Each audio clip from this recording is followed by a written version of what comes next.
Bismillahirrahmanirrahim. Assalamualaikum warahmatullahi wabarakatuh. Baik, pada kesempatan hari ini kita akan bahas materi terakhir kita sebelum UTS ya, yaitu terkait dengan herbal industrial scale up, di mana materi minggu ini akan kita fokuskan bagaimana membuat ekstrak kering di skala industri. Nah, pada dasarnya pembuatan ekstrak itu baik skala laboratorium maupun industri itu sama, ya sama-sama membuat ekstrak dari bahan dengan menggunakan metode ekstraksi. Namun ada beberapa hal yang membedakan gitu ya, di mana pada proses pembuatan ekstrak di laboratorium kita melakukan dua proses pemekatan. Nah, kita tahu ya kemarin tujuannya apa gitu ya, sampai dilakukan dua proses pemekatan. Adapun kalau di industri, proses pemekatan hanya dilakukan satu tahap saja. Nah, dan pemilihan metode pemekatan atau batas terkait dengan pembuatan ekstra atau metode pemekatan sendiri itu sangat didasarkan pada jenis metode pengeringan yang digunakan ya. Nah, contoh misalkan kalau seandainya kita menggunakan spray dryer, maka proses pemekatan itu cukup hanya sampai menghilangkan 50% pelarutnya saja gitu ya. Jangan sampai kehilangan terlalu banyak. Kenapa? Karena pada spray dry ekstrak itu dia akan disemburkan. Nah, seperti apa kita akan bahas nanti. Kemudian, kalau seandainya dia menggunakan pemekatannya adalah pengeringan ekstraknya adalah vacuum bed dryer, maka ekstraknya harus dibuat menjadi kental. Supaya apa? Supaya ekstraknya tidak kabur dan mudah untuk dikeringkan. Kita akan bahas lagi. Baik, eee, pada dasarnya metode ekstraksi itu di industri itu sama dengan di laboratorium, ya. Secara umum ada dua golongan, ada batch ekstraktor atau bertahap dan ada ekstraksi sinambung. Kita sudah bahas juga apa perbedaan keduanya. Nah, untuk yang batch ekstraktor kita kenal di, laboratorium ada tipe maserasi, ada reflux. Nah, kalau di industri ternyata juga mereka menggunakan tipe yang sama, yaitu maserasi. Nah, di mana maserasi ini ada sedikit perbedaan dengan di laboratorium. Kalau di laboratorium kan maserasi itu dia ekstraksi yang, hanya dilakukan melalui proses perendaman tanpa ada proses pemanasan. Nah, beda dengan di laboratorium, kalau di industri maserasinya menggunakan proses pemanasan. Nah, panasnya ini diperoleh dari steam boiler ya atau, uap panas. Nah, kenapa maserasi di industri ini dia menggunakan proses pemanasan? Karena seperti yang kita bahas pada materi sebelumnya, salah satu, faktor yang mempengaruhi ekstraksi adalah suhu. Semakin tinggi suhu, maka akan semakin banyak mengekstraksi senyawa. Nah, ada hal yang membedakan gitu ya, kenapa ini nggak disebut reflux, di mana reflux kan sama-sama menggunakan panas gitu.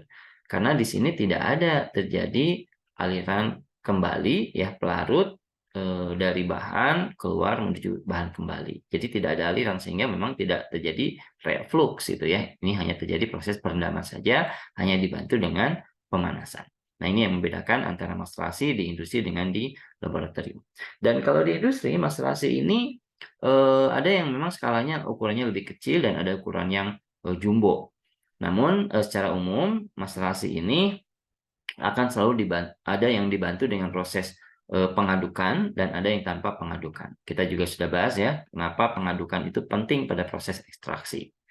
Nah, ini adalah desain ekstraktor, batch ekstraktor ya, bertahap untuk maslator dan dilengkapi dengan proses pengadukan. Nah, kemudian ini contoh untuk batch ekstraktor yang tidak dilengkapi oleh pengadukan ya. Di sini hanya proses perendaman saja, makanya di sini ada bejana berporinya sebagai saringan. Baik, kemudian, ini gambaran untuk ekstraktor yang menggunakan, pengadukan. Nah, pengadukan di sini itu ada 2, ada tipe pengadukan yang menggunakan baling-baling dan ada tipe pengadukan yang menggunakan, rotari. Jadi, eee, drumnya yang berputar gitu ya. Kalau di sini baling-balingnya yang berputar. Ya, masing-masing punya keuntungan, punya kerugian. Baik. Nah, ini, tipe maslator skala besar di industri ya, kalau kita berdiri di samping ini mungkin kita ada di sini nih ya posisinya. Jadi ini sangat tinggi sekali dan ini, maslator dinamis dengan menggunakan baling-baling sebagai, pengaduknya ya. Adapun ini adalah macerator yang juga dinamis digunakan di industri, tapi di sini tipenya adalah rotary. Di mana kalau tipe rotary ini justru drumnya yang berputar, ya. Kalau tadi baling-balingnya yang berputar. Nah, tipe ini disinyalir jauh lebih efektif ya dibandingkan dengan menggunakan baling-baling. Karena kalau menggunakan baling-baling mungkin tidak semua bahan itu akan teraduk sehingga ada bahan-bahan yang tidak akan terkena atau berinteraksi dengan pelarut. Sedangkan dengan menggunakan tipe rotari seperti ini potensi seluruh bahan terkena pelarut itu akan lebih besar. Baik. Kemudian untuk yang sinambung, kita kenal di laboratorium ada tipe ekstraksi dengan menggunakan perkolator ataupun soklet. Nah, di industri juga ada ekstraktor yang sama-sama tipenya sinambung. Yang pertama ini ada karosel. Nah, kenapa dikatakan karosel? Kalau kita lihat di sini, karosel ini dia memiliki kisi-kisi yang mana setiap kisinya ini diisi oleh bahan-bahan yang nanti akan diekstraksi. Kemudian pelarutnya nanti akan dialirkan. Nah, kemudian kisi-kisi ini dia akan berputar. Nah, kalau Anda pernah ke pasar malam atau ke arena-arena permainan ya, di situ Anda pernah mungkin naik korsel. Nah, itu sama itu ya seperti proses korsel dia berputar. Hanya saja perputaran ini sambil membawa bahan pada kisi-kisi ini dan kemudian dialiri oleh pelarut. Nanti pelarutnya akan mengalir melewati bahan dan kemudian keluar sampai dihasilkanlah misela. Nah, ini tipe karoselnya, di mana kalau kita perhatikan di sini, bahan akan disimpan di sini, ya, kemudian bahan berputar, dan kemudian pelarut akan disemburkan, dia akan melewati bahan, kemudian nanti akan dihasilkan ekstrak. Ya. Oke, kemudian ini gambaran lain dari tipe karosel. Nah, kemudian ada perkolator, ini yang paling banyak diaplikasikan di Indonesia. Jadi industri itu banyak yang mengaplikasikan ekstraktor dengan metode perkolator. Nah, apa cirinya perkolator? Di mana pelarut ini dia akan dialirkan melewati bahan. Nah, perkolator ini kalau Anda lihat gitu ya, kenapa ada perbedaan dibandingkan dengan perkolator yang ada di laboratorium. Kalau di laboratorium nama perkolator ya cuma mengalirkan pelarut ke bahan tanpa adanya proses pemanasan. Jadi cara dingin. Sedangkan kalau di industri karena berpatokan adanya faktor suhu yang mempengaruhi ekstraksi, maka perkolatornya juga dibantu dengan proses pemanasan. Sama seperti macerator ya. Nah, di mana pelarut ini dialirkan melewati bahan sambil di sini ada proses pemanasan yang mana panasnya tidak bersumber dari api tapi dari steam boiler, dari uap gitu ya.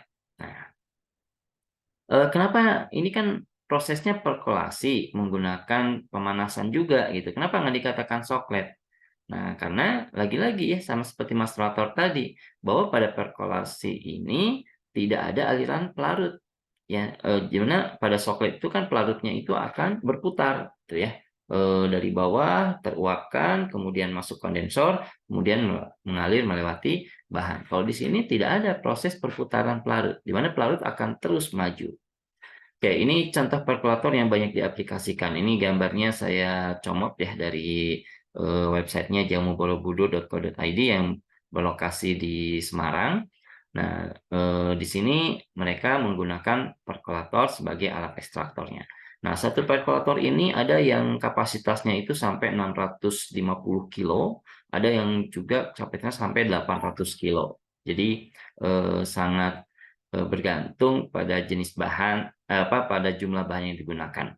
Dan kemudian perkolator ini saling terkoneksi, tapi di sini ada pemutusnya sehingga bisa jadi pada satu tahapan ekstraksi mungkin hanya menggunakan satu perkolator atau dua perkolator saja, tergantung bahannya banyak atau sedikit. Ada juga yang dia sampai menggunakan 4 perkolator gitu ya. Dan ini adalah ampas yang sudah bahannya bioaktifnya terekstraksi semua, di mana ampasnya ini kemudian dikeluarkan melalui jaringan yang lebih di bawahnya gitu ya. Oke, kemudian ini juga ada tipe Heidelbrand ekstraktor. Kalau kita perhatikan, tipe Heidelbrand ini juga dipraktekkan di industri. Ini tipenya adalah tipe sinambung. Nah, kenapa dikatakan sinambung? Karena di sini antara pelarut dengan bahan ini ditempatkan di tempat terpisah. Pelarut disimpan di sini, dialirkan ya, dan arah alirannya itu berlawanan arah dengan bahan, di mana bahan simpan di sini dimasukkan dan di sini ada blade, di mana blade ini atau pisau ini dia akan berputar sehingga membawa bahan naik ke atas dan di sini akan dibuang. Dan kemudian solvent ini ketika berinteraksi dengan bahan akan membawa senyawa dan akhirnya akan menghasilkan misela. Oke, tipe ini adalah tipe yang cukup lama diaplikasikan di industri, bahkan mungkin tipe terbaru, tipe paling lama itu ya, di mana dulu Heidelbrand yang digunakan itu masih tipe yang U. Nah, sekarang dikembangkan menjadi tipe seperti ini. Kemudian ini ada ekstraktor Moes Hess, gitu ya. Ini juga sama, tipenya adalah sinambung, di mana bahan dan pelarut ditempatkan pada tempat yang berbeda, pelarut dialirkan melewati bahan, ya, sehingga dihasilkanlah ekstrak atau kita kenal misela. Oke, kemudian selain ekstraksi cair padat, juga di industri ada yang mengaplikasikan ekstraksi cair-cair. Biasanya ini kalau seandainya industrinya tersebut ingin menghasilkan senyawa murni atau isolasi, ya. Tipe ekstraksi cair-cair yang paling banyak digunakan di sini ada counter current ekstraktor, ya, atau ekstraktor Craig. Nah, ini counter current ini kenapa dikatakan counter current? Karena di sini pelarut dalam bentuk cairan dengan bahan dalam bentuk cairan rafinat, ya, ini dialirkan dengan arah yang berbeda. Baik, kemudian ada ekstraksi gas padat, ini destilasi uap, dan ekstraksi fluida superkritik. Kalau ini menggunakan pelarutnya mungkin bukan gas ya, tapi superkritik. Kita sudah bahas terkait superkritik minggu lalu. Adapun destilasi uap kita akan bahas pada materi khusus terkait dengan minyak atsiri. Oke, ini adalah ekstraksi fluida superkritik. Kita sudah tahu ya kenapa harus dibentuk dalam bentuk superkritik, di mana kondisi superkritik ini akan menjadikan pelarut itu berada di antara gas dan pelarut cairan, ya. Gas bukan, cairan bukan, tapi memiliki keuntungan dibandingkan gas, juga dibandingkan liquid. Oke, kemudian fluida superkritik ini pelarut yang digunakan biasanya adalah gas CO2 yang dikondisikan dia mengalami penurunan viskositas, penurunan daya difusi, namun mengalami penurunan daya difusi, penurunan bobot jenis, peningkatan bobot jenis ya, dan juga peningkatan viskositas ya. Jadi kalau kita perhatikan di sini, yang namanya superkritik itu densitasnya dia akan lebih besar dibandingkan gas, jadi peningkatan densitas, viskositasnya akan semakin besar dibandingkan gas, peningkatan viskositas, tapi difusitasnya dibandingkan gas dia akan menurun ya. Jadi selain dia bisa berdifusi, dia juga bisa membawa senyawa. Beda, kalau udara itu hanya bisa berdifusi saja, tapi nggak bisa membawa senyawa. Oke, setelah kita membuat ekstrak, berikutnya kita akan melakukan pemekatan ekstrak. Nah, saya akan bahas secara umum saja terkait pemakatan ekstrak. Ini prinsipnya yang digunakan adalah P kali V sama dengan NFT. Jadi ada hubungan antara tekanan, volume dengan suhu yang digunakan. Artinya apa di sini? Kenapa di pembuatan ekstrak skala laboratorium kita menggunakan dua mekanisme pemakatan, di mana pemakatan kedua itu menggunakan water bath ya. Padahal pelarutnya adalah pelarut organik dengan penguapannya bisa terjadi pada suhu yang cukup tinggi ya, kurang lebih 60 mungkin 70 tergantung pelarutnya. Tapi water bath yang kita gunakan biasanya adalah pada suhu antara 40 sampai 50. Jadi di bawah titik didih atau titik uap dari si pelarut. Tapi kenapa pelarutnya masih tetap bisa menguap? Nah, didasarkan pada hukum ini, di mana proses penguapan pelarut itu sangat dipengaruhi oleh volume. Jadi semakin besar volume yang akan diuapkan, maka suhu penguapan juga harus semakin tinggi. Sehingga kalau semakin kecil volumenya, maka suhu penguapan juga akan semakin rendah. Nah, proses penguapan ini juga didasarkan pada tekanan, di mana tekanan ini akan mempengaruhi seberapa besar suhu yang digunakan untuk proses penguapan. Semakin turun atau semakin rendah tekanan, maka suhu penguapan akan semakin rendah juga. Nah, kalau kita misalkan di sini gitu ya, tekanan uap itu adalah 1 atmosfer. Ini adalah tekanan uap normal udara kita, di mana pada 1 atmosfer kita menguapkan etanol itu dia akan menguap pada suhu 78 derajat Celcius. Tapi ketika kita menguapkan etanol pada kondisi tertutup, di mana tekanannya kita turunkan, misalkan dari 1 ke 0,5 atm, maka kita lihat di sini, titik uapnya bergeser nih.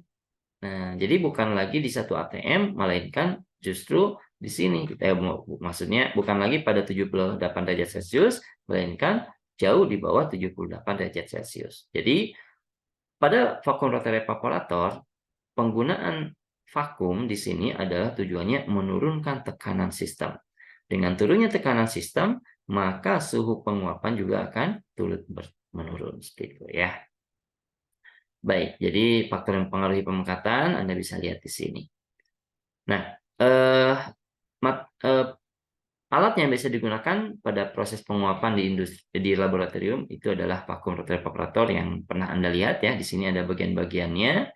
Dan kalau di industri jelas secara prinsipal menggunakan alat yang sama, tapi kapasitas alatnya jauh lebih besar. Tapi mekanisme pemisahan atau pemekatan baik di industri dan laboratorium itu sama-sama memisahkan antara pelarut dengan ekstrak. Nah, jadi prinsip pemekatan itu adalah memisahkan pelarut dengan ekstrak sehingga dihasilkan ekstrak yang lebih kental. Ya. Ini ada beragam tipenya, silakan nanti Anda lihat. Dan berikutnya adalah proses pengeringan. Nah, pengeringan ekstrak skala laboratorium kita kenal setidaknya ada 3 yang umum digunakan, yaitu ada freeze dry, ada spray dry, dan ada penambahan filler. Nah, penambahan filler sudah sempat kita bahas ya. Ini biasanya dengan menambahkan ekstrak dengan bahan pengencer seperti laktosa, kemudian juga tepung dan sebagainya. Tujuannya apa? Supaya nanti ekstraknya akan berubah menjadi serbuk. Namun tentunya penambahan filler ini akan menjadikan volume ekstrak menjadi lebih besar sehingga ini tidak cocok digunakan di industri.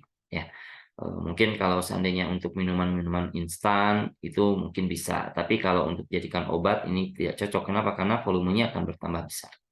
Nah, metode freeze dry dan spray dry ini umum dilakukan di level laboratorium untuk pembuatan ekstrak kering, namun ya biayanya cukup mahal ya. Ini adalah gambar yang Anda saksikan, ini gambar freeze dry. Nah, adapun yang warna-warna putih ini Anda lihat gitu ya, yang menempel pada apa namanya itu pada labu. Nah, ini adalah bunga es ya. Nah, kok bisa gitu ya bunga es bisa nempel pada labu dan itu bukan di freezer tapi di luar gitu. Nah, kita akan bahas secara prinsipnya. Oke, pengambilan filler kita lewat, silahkan nanti Anda baca. Nah, untuk pengeringan spray dry dan freeze dry kita akan bahas berikutnya. Ini juga diaplikasikan di industri ya, dan di industri itu tidak hanya spray dry dan freeze dry saja, tapi ada juga pengeringan menggunakan gelombang mikro dan juga menggunakan vacuum bed dryer ya atau VBD. Kita lihat, nah, untuk pengering semburan alurnya seperti ini, di mana bahan itu dia akan dialirkan ya melalui satu pipa kecil, kemudian adanya pompa ini akan menyemburkan bahan, sehingga bahan yang disemburkan itu akan menyembur seperti ini gitu ya, dia tersemprot. Nah, samalah seperti Anda misalkan menyemprotkan air menggunakan semprotan yang ukurannya apa di pori-porinya dibikin kecil. Nah, atau kalau Anda pernah menyemprot menggunakan semprotan untuk menyiram tanaman, nah itu sama itu ya. Jadi di sini bahan itu disemprotkan, kemudian partikel-partikel semburan tadi ini kan berupa partikel ukuran kecil, ini langsung ditembak dengan udara panas.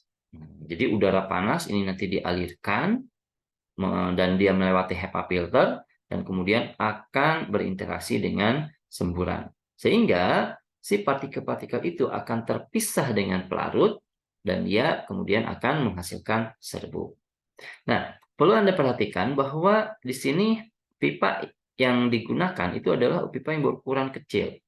Dan liquid di sini ini sebisa mungkin jangan terlalu kental. Kenapa? Karena semakin kental akan semakin menyulitkan proses penyemburan. Sehingga memang pada saat melakukan proses spray dry, maka ekstraknya itu dibuat menjadi lebih encer. Tapi jangan terlalu encer.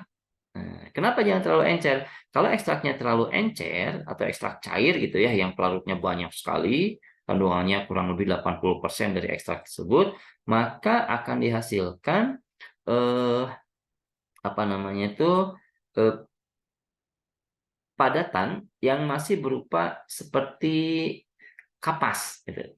Nah, jadi di sini partikelnya dalam bentuk kapas, samalah seperti Anda menyemburkan air gula, larutan gula yang mana lautan gula itu bisa berupa cairan gula itu ya, Anda semburkan kemudian tambahkan udara panas, maka dia akan menjadi kapas gula gitu ya, atau kita kena aroma manis.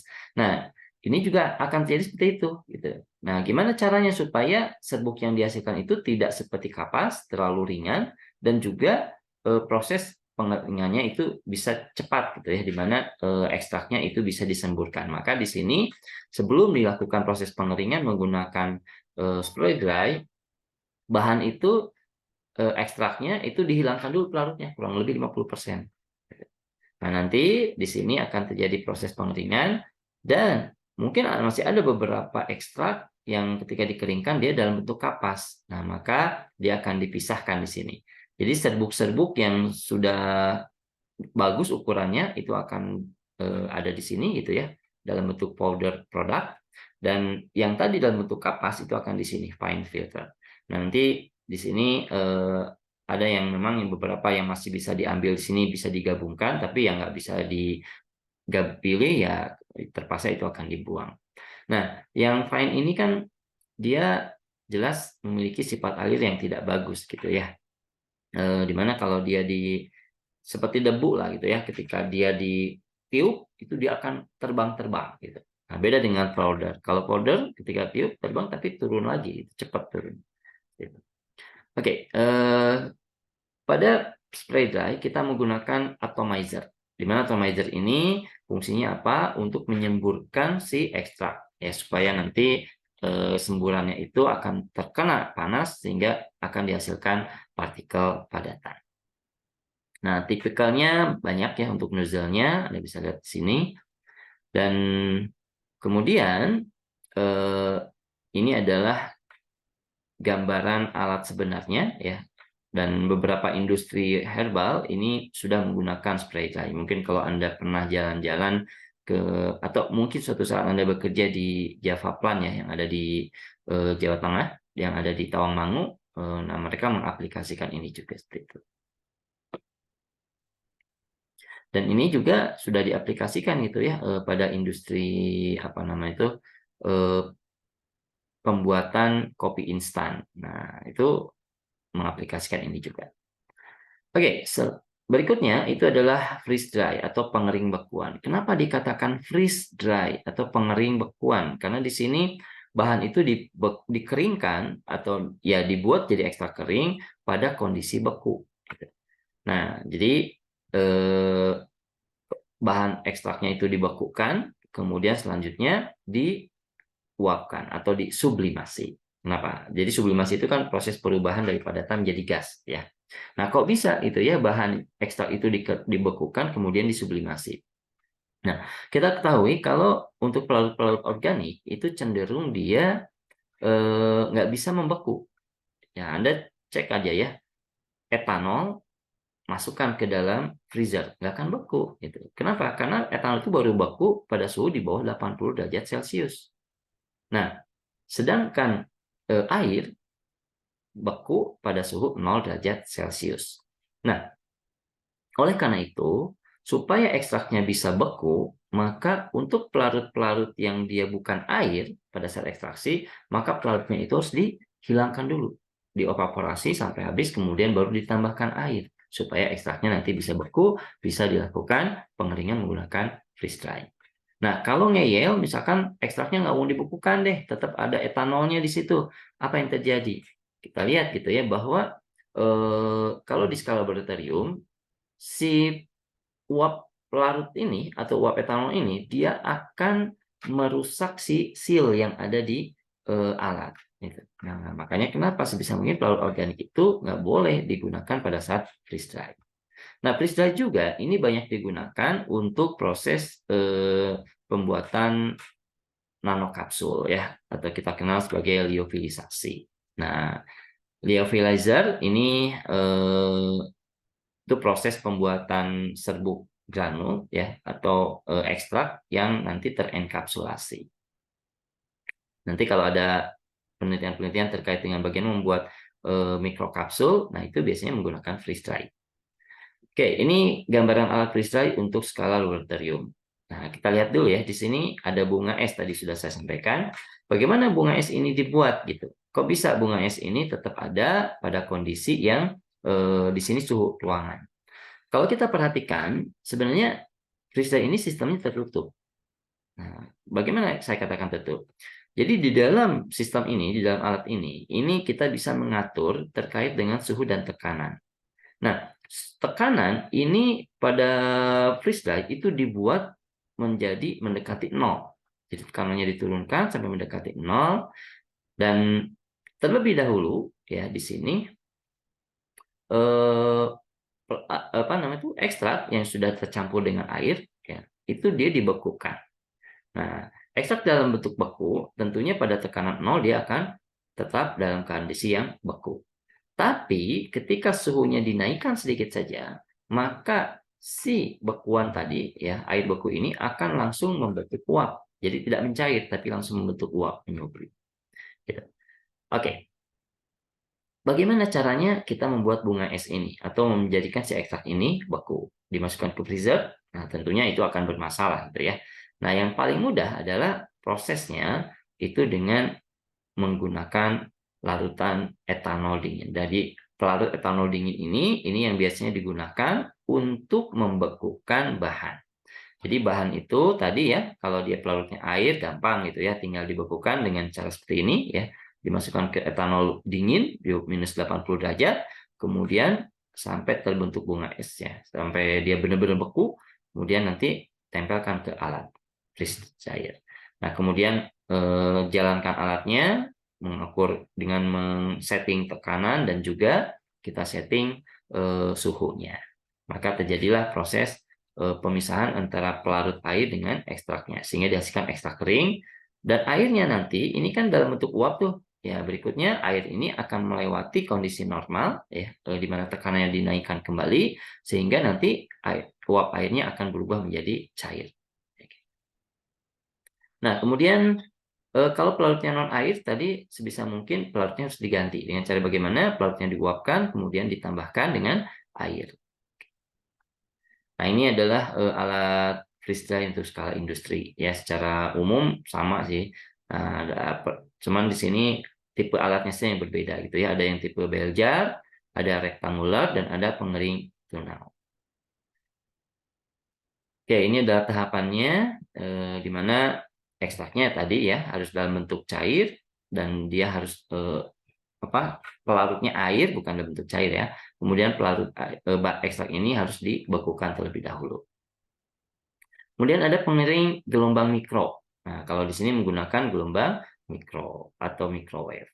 Nah, kita sudah bahas sebelumnya ya bahwa gelombang mikro ini hanya akan mempengaruhi komponen-komponen polar. Jadi di sini bahan tentunya kan mengandung air. Nah, bahan yang mengandung air ini, maka air ini akan terpengaruhi oleh adanya gelombang mikro, sehingga airnya berinteraksi, timbullah panas, maka airnya akan menguap, gitu ya, sehingga akan dihasilkan bahan yang lebih kering. Baik, dan yang terakhir ini adalah pengering sabuk vakum. Ini banyak diaplikasikan juga di industri ya. Nah, atau vacuum bed dryer. Nah, pengering sabuk vakum ini metode yang cukup efektif menurut saya. Karena apa? Karena dalam satu proses pengeringan itu bisa menghasilkan ekstrak kering dan jumlah yang cukup banyak. Nah, prosesnya bagaimana? Kalau kita lihat di sini, bahan itu nanti akan disimpan di belt atau di sabuk, yang mana sabuk ini nanti akan berjalan, dia akan melewati beberapa area ya, yang mana area ini dia akan terjadi proses pemanasan menggunakan uap panas. Nah, proses pemanasan inilah yang nanti akan mengusir sisa-sisa pelarut, sehingga nanti akan dihasilkan ekstrak kering. Nah, di sini ada proses penyimpanan bahan di bel. Sehingga pada saat kita melakukan proses pengeringan dengan menggunakan vacuum bed dryer, maka ekstraknya itu harus dibuat menjadi ekstrak yang kental tapi masih bisa dialirkan.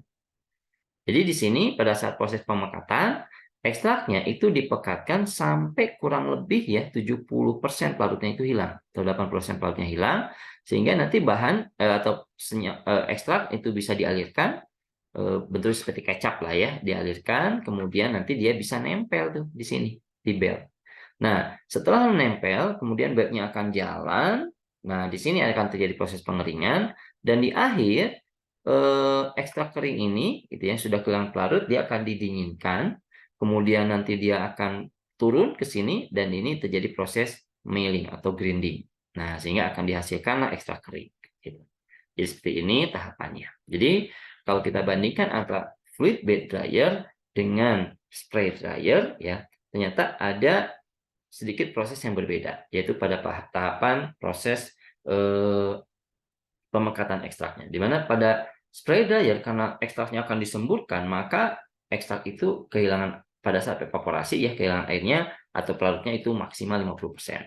Sedangkan pada vacuum bed dryer karena ekstraknya harus menempel pada bel, maka ekstraknya pada saat evaporasi harus kehilangan kurang lebih 70-80% pelarut. Itu perbedaannya. Dan perbedaan lainnya tadi sudah kita bahas antara spray dryer dengan eh, vacuum bed dryer. Nah, di kuliah saya sudah simpankan ya ada sedikit tayangan yang menggambarkan bagaimana proses spray dryer itu dilakukan. Oke, selain vacuum bed dryer, kita mengenal ada istilah lain, ada fluid bed dryer ya atau FBD ya, fluid bed dryer. Apa bedanya dengan vacuum bed dryer? Nah, hati-hati ya, jangan sampai ketukar. Kalau vacuum bed dryer itu digunakan untuk mengeringkan ekstrak, sedangkan kalau fluid bed dryer (VBD) itu digunakan untuk mengeringkan granul. Jadi kalau Anda nanti bekerja di industri obat, Anda di bagian produksi, setelah Anda proses granulasi, Anda akan mengeringkan granul. Nah, bagaimana proses pengeringan granul dilakukan? Itu adalah dengan menggunakan fluid bed dryer. Tapi kalau Anda bekerja di industri obat tradisional, Anda ditempatkan di produksi ekstrak, bagaimana ekstrak dikeringkan? Dia menggunakan vacuum bed dryer. Jadi ada perbedaan, gitu ya. Baik, mungkin segitu saja tayangan singkatnya. Ini adalah gambaran dari vacuum bed dryer. Ya, seperti ini alatnya bersusun-susun. Ini adalah selang untuk mengalirkan ekstrak. Ekstraknya akan ditempel di sini. Kemudian bednya jalan, kemudian melewati beberapa fase pengeringan, dan kemudian di ujung ekstrak keringnya akan di-grinding sampai dihasilkan ekstrak kering dalam bentuk serbuk. Ya. Baik, saya rasa itu dulu materi kita untuk minggu ini dan selamat mengejar persiapan UTS ya. Dan di sini saya juga telah siapkan materi latihan untuk membantu Anda dan mempersiapkan diri Anda menjelang UTS. Sekian, wassalamualaikum warahmatullahi wabarakatuh.